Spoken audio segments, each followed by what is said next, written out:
हिंदुस्तान की विविधता को बताने के लिए कहावत कही जाती है कि कोस कोस पर पानी बदले, चार कोस पर वाणी। यानी पानी और बोली दोनों में ही चंद किलोमीटर के अंदर फर्क दिख जाता है। लेकिन आज हम आपको 5 मीटर के अंदर पानी के बदलने का अजूबा दिखाएंगे। यह अजूबा मिलता है समंदर के किनारे और मान्यता जुड़ी है महाभारत काल से। अभी द्वारका आई नहीं कि द्वारका में भगवान कृष्ण के भक्तों का आपको अलग अलग तरह से नुमायां होने लगते हैं, दिखने लगते हैं। ये एक इसी तरह से गांव के लोग हैं, पास के लोग हैं, इन्हीं से पूछते हैं। पैदल चलते हुए जा रहे हैं उस सड़क पर। कुछ लोगों ने तो कुछ पहना भी नहीं है क्योंकि ईश्वर के प्रति उनका जो एक अनुराग है। चाहिए आप मंदिर में चढ़ाने भी ले जाने हैं क्या? हाँ, ये भगवान के चढ़ाने के बाद ये मूंगफली मुंह में डालेगा। तो ये एक ग्रुप है जो लगातार जा रहा है अपने खेतों की मूंगफलियां लेकर भगवान को ये बताने की साल ये हुआ है और उसको जो अच्छा मिले उनकी किस्मत। तारीफ तेरी निकली है दिल से, आई है बन के लब पे ये गाथा। द्वारिका वाले कृष्ण कन्हैया, आया हूँ तेरे मंदिर के द्वारे। धामों का धाम द्वारका धाम, जिस धाम के जयकारों की गूंज 29 किलोमीटर पहले से ही सुनाई देने लगती है। मूंगफली की खेती करने वाला किसान अपने आराध्य को मूंगफली चढ़ाने निकलता है, तो कपास की खेती करने वाला किसान द्वारकाधीश को कपास समर्पित करने निकलता है। आखिर शहर में दाखिल होते ही एहसास हो जाता है कि ये नगरी है कान्हा की। ये राजपाट है द्वारकाधीश का, जिसकी जनता आज भी हर रोज उत्सव मनाती है, प्रभु के गुणगान गाती है। भगवान की नगरी में आप पहले ही घुसते हैं तो वहां आपको इस तरह के उत्सव दिखाई देते हैं और आप समझने की कोशिश करते हैं आखिर इस उत्सव का आधार क्या है वो परंपरा जिसके चलते इस तरह बाजे गाजे के साथ नाचते गाते हुए एक परिवार आगे की तरफ बढ़ता है। पूरे लोग हैं भगवान के नगरी में आए हैं, ठीक है, और उसको ध्वजा चढ़ाने के लिए जा रहे हैं। कितने दिन बाद ये नंबर आता है? 3 साल के बाद। 3 साल तक आपने 3 साल पहले नाम लिखाया था? हाँ, लिखाया था। नाम लिखा के और ये सब आप लोगों के परिवार है, सब परिवार है। गुजरात की कोस्टल सिटी द्वारका में भगवान कृष्ण को समर्पित एक भव्य मंदिर मिलता है, जिसे जगत मंदिर भी कहते हैं। कहा जाता है कि आज से 2000 साल पहले श्री कृष्ण के पोते वज्रभ ने द्वारकाधीश मंदिर बनवाया था, जो आज 72 खंभों पर बने 5 मंजिला भव्य मंदिर में तब्दील हो चुका है। उसी मंदिर के पीछे 5 कुएं मिलते हैं। 5 कुओं से जुड़ी एक दिलचस्प कहानी मिलती है और 5 कुओं के स्वाद और स्वभाव का अजूबा मिलता है। पांडव का 5 कुआं है। ये महाभारत के बाद पांडव हर एक तीर्थ में जाकर के पिंडदान किया था। तो यहाँ भी पिंडदान करने के लिए द्वारकाधीश के इशारा से आया, तो यहाँ पर भगवान कुआं खोदवा करके तो उसमें खारा पानी निकला। तो सप्तऋषि में से 5 ऋषि को आमंत्रित करके इसमें 5 नदी का आवाहन करा के इसका प्राण प्रतिष्ठा किया है। हाँ, तो 5 भाई का स्वभाव मुताबिक अलग अलग पानी है। उनके स्वभाव के मुताबिक। हाँ, 5 भाई का आकार भी है कुआं में। आप पानी पी करके देखिए, लगेगा प्रत्यक्ष 5 पांडव यहाँ पर मौजूद नहीं, अलग अलग, सब अलग अलग। ये प्रथम का तो कुछ खारापन है। इसका सबसे ज्यादा मीठा लगा? अर्जुन कुंड का। अर्जुन कुंड का सबसे ज्यादा मीठा लगा। और सबसे खारा? भीम का हमको लगा। तो क्या वाकई द्वारकाधीश मंदिर के ठीक पीछे बने 5 कुंड 5 पांडवों के बनाए हुए हैं? क्या वाकई 5 कुंडों का पानी स्वाद और स्वभाव में एक दूसरे से अलग है? आखिर 5 मीटर के फासले पर पानी का स्वाद कैसे बदल सकता है? आखिर चंद कदमों के फासले पर पानी और पानी में फर्क कैसे हो सकता है? आखिर खारे सागर से घिरे इस धाम में मीठे और खारे पानी के कुंडों का भ्रमजाल क्यों मिलता है? आखिर यह आस्था है या अजूबा? द्वारकाधीश में जिस जगह पर 5 कुंड बने हैं उन्हें पंचनद तीर्थ कहा जाता है, यानी 5 नदियों का तीर्थ।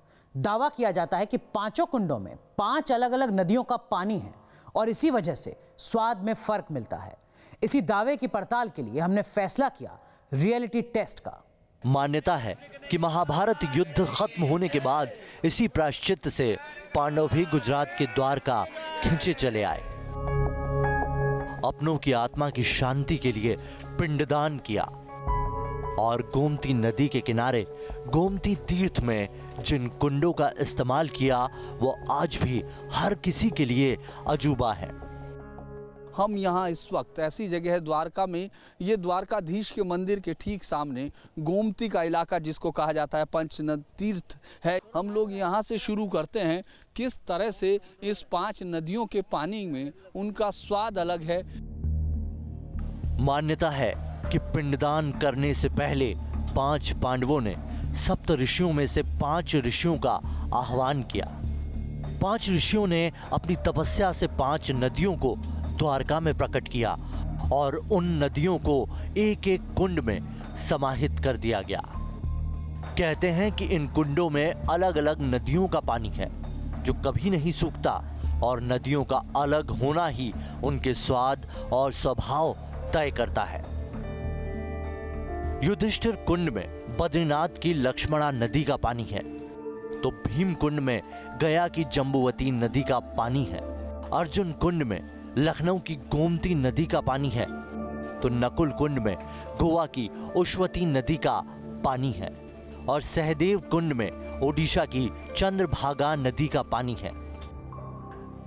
आखिर न्यूज नेशन ने भी इन कुंडों के पानी को परखने का फैसला किया और हमारी तफ्तीश की शुरुआत हुई भीम कुंड से। परंपराओं का वैज्ञानिक आधार क्या हो उस पर शायद आप बात कर सकते हैं, लेकिन विश्वास कैसा होता है उसको आप खुद देख सकते हैं। हम यहाँ से शुरू करते हैं गोमती तीर्थ। ये मरीचि ऋषि का आह्वान पर आई गई गोमती नदी है और ये गोमती नदी को यहाँ कुंड के तौर पर है। इस कुंड को भीम कुंड क्या कहा जाता है? भीम कुंड, भीम कुंड। तो इसके पानी का हम टेस्ट शुरू करते हैं। तो ये पहला हम लोग देख रहे हैं, इसके टेस्ट करने की कोशिश करते हैं पानी का। ये पानी का टेस्ट हम लोग करते हैं। ये काफ़ी खारा पानी है, इसका भीम कुंड का पानी काफ़ी खारा है, हम लोगों ने यहाँ देखा। चलिए फिर अगले कुंड की तरफ चलते हैं जो युधिष्ठिर कुंड है और जो जामवंती तीर्थ कहा जाता है। इस रियलिटी टेस्ट में हमारे साथ पुजारी भी थे तो भक्तों का हुजूम भी, और इस हुजूम के साथ ही हमारी तफ्तीश युधिष्ठिर कुंड की ओर आगे बढ़ी। ये दूसरा कुंड है जिसको हम देख रहे हैं, जम्बूवती तीर्थ। हम खुद इस कुएं के पानी को जरा दिखाएंगे, इसका पानी अब फिर देखने की कोशिश करते हैं कि इसके पानी का टेस्ट कैसा है। ये सिर्फ 20 मीटर में कोई भी किसी से पूछ सकते हैं, इसका टेस्ट वाकई अलग है। उस कुएं से बिल्कुल अलग टेस्ट है। उसका जो खारापन था वो यहाँ कुछ कम होता है। हम आगे की तरफ तीसरे कुएं की तरफ जाने की कोशिश करते हैं, तीसरा कुंड। दोनों कुंडों का पानी खारा निकला, लेकिन खारेपन में फर्क साफ महसूस हुआ और अब बारी थी अर्जुन कुंड की। कौन सा कुंड है ये? अर्जुन कुंड है। ये अर्जुन कुंड है। यहाँ के पानी के बारे में कहा जाता है कि ये शायद सबसे मीठा, लेकिन हम लोग खुद देखने की कोशिश करेंगे। हमारे साथ इतने लोग भी हैं यहाँ ये, और आप इस पानी को उस पानी से भी अंतर महसूस कर सकते हैं। क्या है अंतर महसूस हो रहा है? मीठा। ये पानी थोड़ा मीठा पानी लग रहा है ये पूरा का। अब हम आगे की तरफ चलेंगे। ये तीनों कुओं में आपको अंतर दिख रहा है, मुश्किल से 10-10 मीटर का ये अंतर है डिस्टेंस से, लेकिन एक ही हिस्से में एक ही ज़मीन पर 3 कुंड का पानी आपको अलग लग रहा है। खारे पानी और सागर से घिरी इस धरती पर समुद्र से चंद कदमों की दूरी पर अर्जुन कुंड से मीठा पानी निकला और इसके बाद हमारे साथ चल रहे भक्तों के हुजूम की कुंडों के पड़ताल में दिलचस्पी बढ़ती चली गई और हैरानी भी। ये चौथा कुंड है और इसके पानी को हम सिर्फ इसी एरिया में आपको दिखाई देगा। मान्यताएं और जो इसको दिखाओ पहले, इसके पानी में अंतर महसूस हो रहा है आप लोगों को? हाँ, बहुत बहुत फर्क है। ये वो मीठा लग रहा है अर्जुन कुंड का। हाँ, अर्जुन कुंड का हमको भी अर्जुन कुंड का मीठा लग रहा है। अच्छा, उनका मीठा। ये कौन सा कुंड है? ये नकुल कुंड है, चंद्रभागा नदी है। चंद्रभागा नदी। चलिए अब आखिरी कुंड की तरफ चलते हैं। हर कुंड का पानी पीने के बाद भक्तों की हैरानी बढ़ती गई और अनुभव बदलता गया, जिसका आखिरी पड़ाव था पांडवों के सबसे छोटे भाई सहदेव के नाम पर बना कुंड। गंगा यानी गंगा नदी का कुंड है ये से। अब हम इस पर हैं और ये फिर पहले से इसका अंतर अलग है। हम लोग पानी का ये 5 कुंड हैं, आप इसको आकर खुद से ही देख सकेंगे। शायद देखने से मैं इसको क्लियर ना कर सकूं। पांचों में मैं ही महसूस कर रहा है आप? नहीं, हम भी कर रहे हैं। पक्का टीवी के लिए नहीं ना? नहीं, नथिंग। आपने पूरा अलग अलग अंतर है। आपको क्या अंतर लग रहा है? ये पांचों कुंड में डिफरेंस आ रहा है। पूरा डिफरेंस? हाँ, पूरा डिफरेंस आ रहा है। अच्छा, सबसे मीठा पानी सबसे अर्जुन कुंड का के पास में समुद्र है, फिर भी यहाँ 10 फुट की गहराई पर आपको मीठा पानी जल मिल रहा है, तो समुद्र तट में ऐसा कहाँ बनता है? आखिर एक पुजारी के साथ हम एक एक कर हर कुंड के पास जाते रहे। कुंड से पानी निकाला जाता रहा। कुंड का पानी हमारे साथ भक्तों का हुजूम भी पीता रहा और स्वाद का फर्क हर कोई महसूस करता रहा। लेकिन सवाल था कि अगर चंद कदमों के अंतर पर पानी में फर्क मिलता है तो मिलता कैसे है? पानी का स्वाद और स्वभाव बदल जाता है तो बदलता कैसे है? आखिर ये द्वारका का कैसा राज है? आखिर ये एक धाम की कैसी पहेली है? वैसे अगर देखें तो द्वारका धाम खुद में ही एक पहेली है और यहाँ का सबसे बड़ा राज तब निकल कर आया जब समुद्र विज्ञान विभाग ने समंदर के अंदर एक नगर का ढांचा खोज निकाला था। कहा जाता है कि वो भगवान कृष्ण की 5000 साल पहले की खोई हुई द्वारिका है और कुछ वैसी ही पहेली बन गया है गोमती तीर्थ। दावा किया जाता है कि समंदर के अंदर मिला शहर कोई और शहर नहीं बल्कि भगवान कृष्ण की बसाई द्वारका थी, जो ईश्वर के परलोक गमन के साथ ही समंदर में समा गई। तो वो 100 साल के लिए ठाकुर जी ने वो जगह ली थी, तो बाकी की जगह ठाकुर जी ने जब अपनी लीला संवर्णन की और यादवा स्थली हुई, सब यादवों का 1-2 सब छोड़ के बाकी सब संहार किया, भगवान के सामने ही हो गया। तो उसके बाद ठाकुर जी तो स्वधाम चले गए और जो जगह मंदिर की थी वो रह के बाकी सब समुद्र में चली गई। कहते हैं कि समंदर में मिले शहर की ही तरह एक राज है 5 पांडवों के बनवाए 5 कुंड, जिसके पानी में फर्क मिलता है, स्वाद और स्वभाव में फर्क मिलता है। अगर युधिष्ठिर का स्वभाव सबसे फीका था तो उनके नाम पर रखे कुंड का पानी सबसे खारा मिलता है, और अगर अर्जुन का स्वभाव सबसे मीठा था तो उनके नाम पर रखे कुंड का पानी सबसे मीठा मिलता है।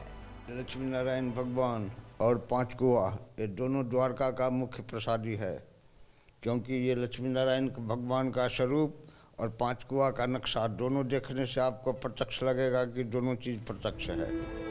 आखिर द्वारका के इस कुंड के पानी में फर्क क्यों मिलता है? इसका वैज्ञानिक जवाब भी हो सकता है, लेकिन लोक आस्था कहती है कि इस देवभूमि को लक्ष्मी नारायण ने ही बसाया है और वो देवता की शक्ति ही है जो यहाँ पग पग पर पहेली बिखरी मिलती है। कोई नहीं जानता कि अगर 20 मीटर के अंदर भूगर्भ में बदलाव नहीं आता तो पानी के स्वाद में फर्क कहां से आता है। कोई नहीं जानता कि अगर 5 कुंडों में 5 नदियों का पानी समाहित किया गया तो उनका स्वाद मूल नदियों जैसा क्यों नहीं है। लेकिन पानी के 5 कुंड एक सच्चाई की ओर जरूर इशारा करते हैं। सच्चाई कि ये कुंड आस्था के साथ साथ विज्ञान के भी विषय हो सकते हैं, शोध के भी विषय हो सकते हैं। फिलहाल द्वारका की खोई नगरी पर पड़ताल जारी है और द्वारका में ही 5 कुंडों को भी वैज्ञानिकों का इंतजार है। तो आज के इस शो में बस इतना ही। देश और दुनिया की तमाम खबरों के लिए आप देखते रहिए न्यूज़ नेशन।